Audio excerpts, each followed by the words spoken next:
Bonjour à tous les taureaux, ascendant taureau, lune en taureau, bienvenue sur votre horoscope du mois de janvier, un mois de janvier qui commence de manière assez forte avec une pleine lune dans le signe du Cancer, conjonction avec Cyrus qui ramène de la chance, des opportunités, des belles perspectives. Déjà, je vous souhaite une merveilleuse année 2026. Et puis, vous avez l'astrojournal, si vous souhaitez suivre les dates, compléments d'informations par rapport aux vidéos qui sont données, vous avez le lien dans la description. N'hésitez pas à rejoindre le programme. Il y a plein de nouvelles choses qui arrivent, qui vont compléter cet astrojournal. Commence par votre horoscope qui active votre secteur 3, la communication. Vous avez toujours Uranus dans votre signe, qui rend les choses un peu complexes et parfois très instables. Si on regarde bien, c'est la zone 9 qui est sollicitée. Le 6 janvier, Vénus va faire un quasimi avec le Soleil. Ça va être pour vous une opportunité de récupérer de la chance, d'avoir des nouvelles perspectives qui vont s'ouvrir et de changer diamétralement ce qui doit être changé. J'ai ressenti dans beaucoup de commentaires une grosse lassitude de la part des taureaux qui sont complètement épuisés par la présence d'Uranus.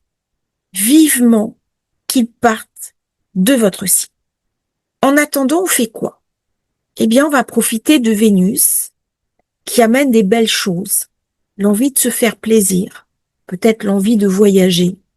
Et si on ne peut pas voyager, eh bien simplement l'envie de regarder des belles choses et de partager de beaux instants. Donc c'est un temps pour s'émerveiller, pour réfléchir aussi.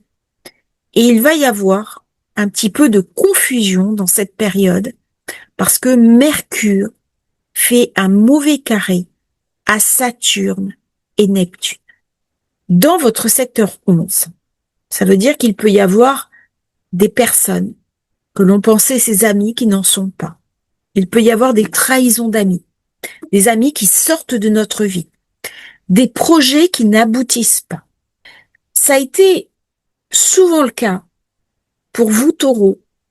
Vous avez fait beaucoup d'efforts dans une direction et puis les résultats n'étaient pas à la hauteur de vos investissements. Ne perdez pas confiance. Le 9, le soleil va faire un quasimi à Mars. Ça va ramener beaucoup d'énergie.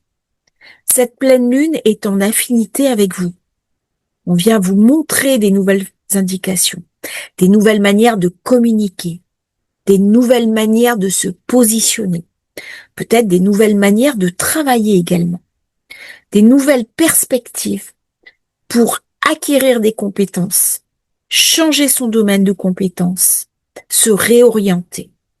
Profitez de cette période pour faire des bilans de compétences et savoir exactement vers quoi vous souhaitez vous diriger. Pourquoi c'est une belle pleine lune pour vous?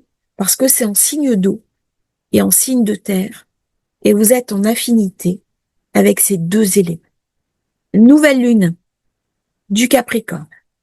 Elle met l'accent sur les voyages, le besoin de se déplacer, le besoin de changer d'air, le besoin de reprendre une nouvelle philosophie de vie. Mais par contre, elle met aussi l'accent sur nos limites matérielles.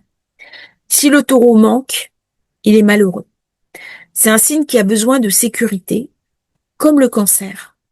Et nous avons vu qu'avec la pleine lune du cancer, il y a eu une grosse sensibilité. Je vais pas dire une fragilité, mais on a pu être connecté avec une certaine colère, un certain lâcher prise. Mais pas un lâcher prise qui est positif. C'est une forme de résignation. Et là, c'est le moment de faire autrement, autre chose, et de reprendre en main son destin. Le 21, le soleil passe en Verseau et il fait le quasimi à Pluton. C'est donc une période éminemment transformatrice au niveau travail, ambition, postuler pour un emploi, trouver un emploi, aller au-delà du visible. Alors, des personnes qui ne travaillent pas, qui sont à la retraite, m'ont dit, pourquoi vous parlez de travail? Bien, parce que la zone 10, c'est la zone de la carrière. C'est là où je vais briller. C'est là où j'ai des ambitions. Et il y a des personnes qui sont à la retraite et qui écrivent des livres, qui font des conférences et qui continuent à avoir une activité sociale. Donc là, il va y avoir quelque chose qui va pousser pour que vous ayez une activité sociale, une activité où vous allez vous montrer. La zone 10, c'est là où je brille. Je suis au sommet de la montagne. Il y a un désir d'élévation qui se met en place. Et nous allons avoir un énorme stellium dans la zone du Verseau à la fin du mois. Avec toutes les planètes qui passent en Verseau, alors fin du mois, forcément des événements importants au niveau collectif qui vont se passer. Et pour vous, au niveau travail, des nouvelles possibilités qui arrivent. Mais par contre, attention, c'est carré à la lune.